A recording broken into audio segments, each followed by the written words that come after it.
Hey, what is going on, you guys? It's Epic here. Here is a quick informative video on the new patch that was released for Tiny Tina's Wonderlands today. It is no secret that myself and other Borderlands creators have been basically boycotting this game because we were not happy with the state of it for a while now, but today's patch actually has some really nice changes in it, so I want to go over them with you all right now. I'm not going to be listing everything in this video, only the stuff you actually want to hear about, starting off firstly with the new Season Pass DLC that has been released, known as the Glutton's Gamble. Now, I'm going to have a separate video going up on this DLC on the channel very soon, so keep an eye out for that, where we'll dive more in depth into it, show off some of the new gear, the content as well. But in a nutshell, this follows the same suit as the Chums DLC, the 4 weeks where the boss gets stronger each week and there's new gear and whatnot. So yeah, I'm sure you all have your choices made up on that and your opinions set in stone, so I'm not going to go back and forth on that, but just know that today the Glutton's Gamble is out for Season Pass holders. Now into the patch notes, starting off with the exciting stuff. Firstly,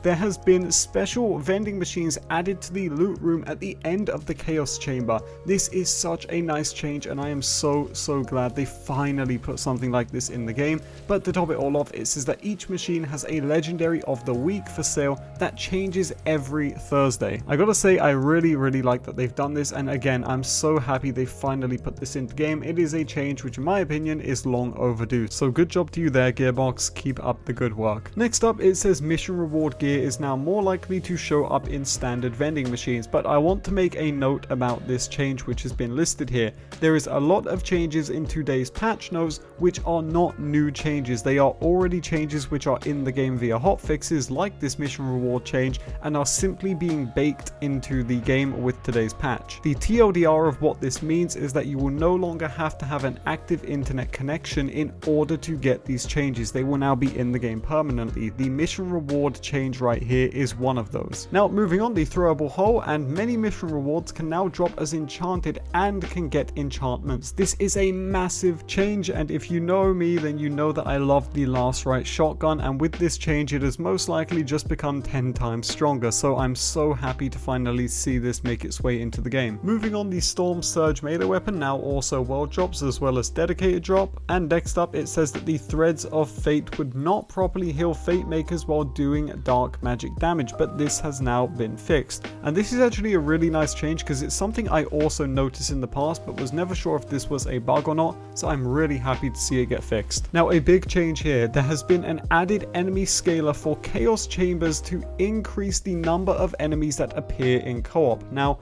at the time of recording this video, I don't fully understand what this change means apart from more difficulty in co-op for the Chaos Chamber, but it sounds like, or rather it seems as though it's hinting at more enemy density in co-op for Chaos Chamber, so a big change here. A few more big changes for the Chaos Chamber here. The Chaos Trial would not automatically update level before, but it now does. A big change which really upset a lot of people when they found out they were doing multiple Chaos Trials that were not progressing them. A nice fix indeed. And here's a great one for you guys who play co-op a lot. The Endless Dungeon altars sometimes in the past would occasionally take away crystals from players for the free drops like ammo and health altars, and this happened if someone in the group used them.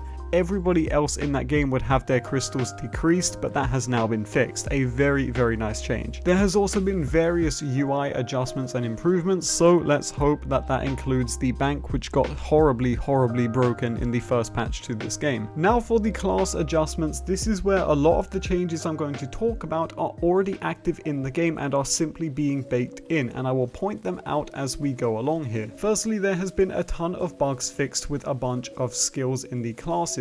Firstly, the Berserkers would not stay enraged when being multiclassed with the Graveborn and using Reaper of Bones. That has now been fixed. The Spore Warden's pet would not clean up after itself after using its Spore attack for everyone, so that has now been fixed. Clawbringer's Storm Smite would not properly represent the fire and shock elemental damage, and the splats on the ground would also not match. That has been fixed. I don't think this is too big of a fix here, but it's worth noting. The big one here is that Graveborn's Faithful Thralls and the Harvest skill exploits have now been fixed. You can no longer stack them indefinitely. And finally, the Stabbermaster's follow-up stacks would trigger unintentionally with the chain lightning of the effect on the live wire. This is a massive hit to my Deathclaw build, but it does say that it was unintentional. Yikes, really rough. And for those to whom it may concern, the Spore Warden exploit building up poison damage for an explosion. You had this really weird exploit where it could deal hundreds of millions of damage. That has now been fixed. One final massive change here is Blast Chill. We knew this day was coming and it's finally here. This is getting into the character changes for buffs and nerfs now,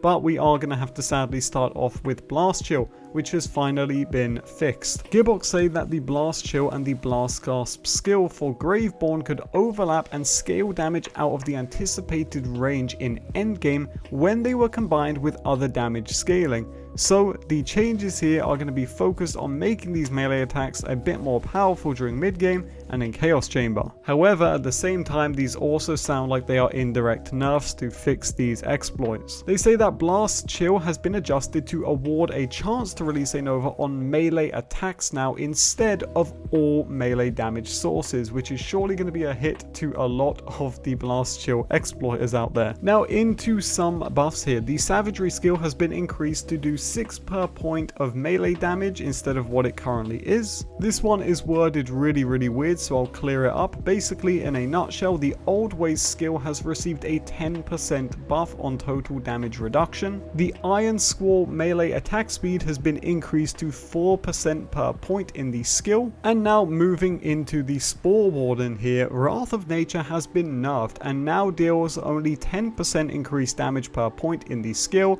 That is a pretty big decrease. Before, with 3 out of 3 you can get up to 54%. That will now be 30%. And for anyone who's going to scream that Gearbox is nerfing stuff and this is bad, Wrath of Nature, for lack of a better term, was cracked out of its fucking mind and needed to go to rehab. I am so glad they finally nerfed this skill, and if you disagree, I'd highly recommend you research what balance means in a PvE game. Affinity's ability damage now awards 9% per point to give additional power in the early game, and Bullseye's critical hit chance has been boosted to 12% per point, and I believe that means it will end up being a 10% buff at max stack. Now for my Clawbringers out there, this is some huge news, and there will probably be a dedicated video for this where I'll go over the changes and talk about my thoughts on them, but for this video we're just going to be going over what the changes are.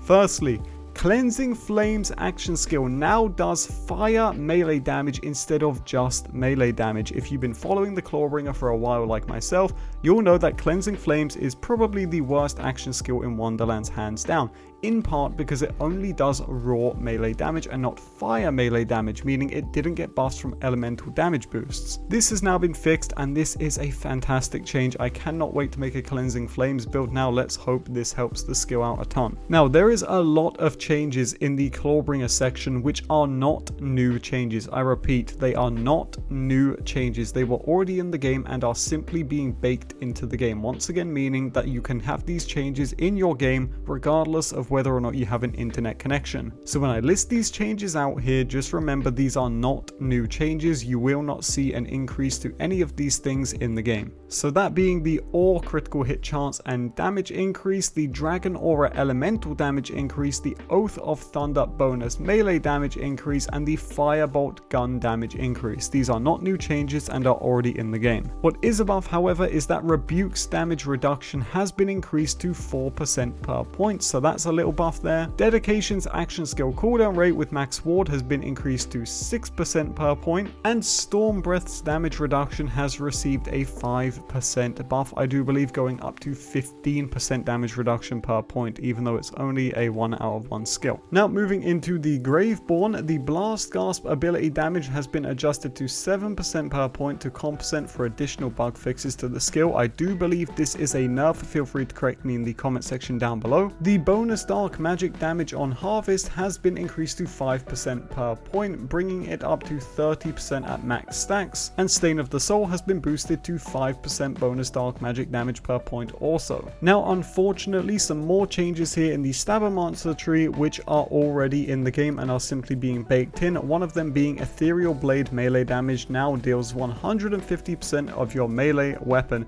This, I believe, is already in the game, and I do also believe that the Ghostblade weapon damage being buffed to 85% is 1, a huge typo, and 2, already in the game. I'm very confused on this change though, so if you guys could help me in the comment section down below by clarifying this, that would be greatly appreciated. And finally, for the character changes, Spellshot's double knot skill has been adjusted to do 4% bonus gun damage on spell critical hits, which I do believe is a nerf, making this the first nerf to Spellshot since the launch of Wonderlands. Fuck you, Spellshot. Now, moving on, the Wheel of Fate has been adjusted to drop more items along with moon orbs and gold. Finally, a change to make this damn wheel feel somewhat rewarding. I really hope this helps out. And in a rare sight of Gearbox explaining their work here, they say that they've removed the damage scaling increase from the last hotfix on the Hawkins Wrath. And they say that the reasoning for this is because there is a crash that they would see impact Xbox players. They say that they're going to be investigating how to get this back in a future patch, but thank you Gearbox for actually explaining why you're doing something like this. It really helps me understand and the rest of the community understand the decision making. Now finally, for the last changes we're going to be talking about in this patch today, frost damage. Frost damage, or the frost element, or cryo element as most know it, is easily the most OP element in Wonderlands, and for a long time there's not really been much elemental diversity because of it. In today's hotfix, however, they are saying that they are going to be toning down frost damage scaling for guns by 5.9%. That is a nerf. They're going to be making cryo weapons weaker today, which in my eyes is a very good change because I am sick to death of cryo being so dominant. And as we all predicted when the nerf apocalypse kicked off here, they are once again buffing the liquid cooling and the Queen's Cry guns. The liquid cooling is getting a 7.8% increase to its damage, and the Queen's Cry a 22.3% increase. Now, all I have to say about this is nobody is shocked. Everybody said that when these guns got nerfed, they would get buffed again because Gearbox 100% went overkill on them. Now, they do have their reasoning for why this was done, which I will show on screen for you here. However, I want to let it be known that everybody saw this coming, which is why they never should have been touched in the first place. Hopefully Gearbox can learn from this going forward, because man, those nerfs were so incredibly unnecessary, it genuinely blows my mind. But with that being said, my friends, that does it for today's patch notes video. I hope this was informative and helped you get a better grasp on what's going on in the game. Take it easy everybody, enjoy the DLC, let me know what you think about it, and I'll catch you in the next one.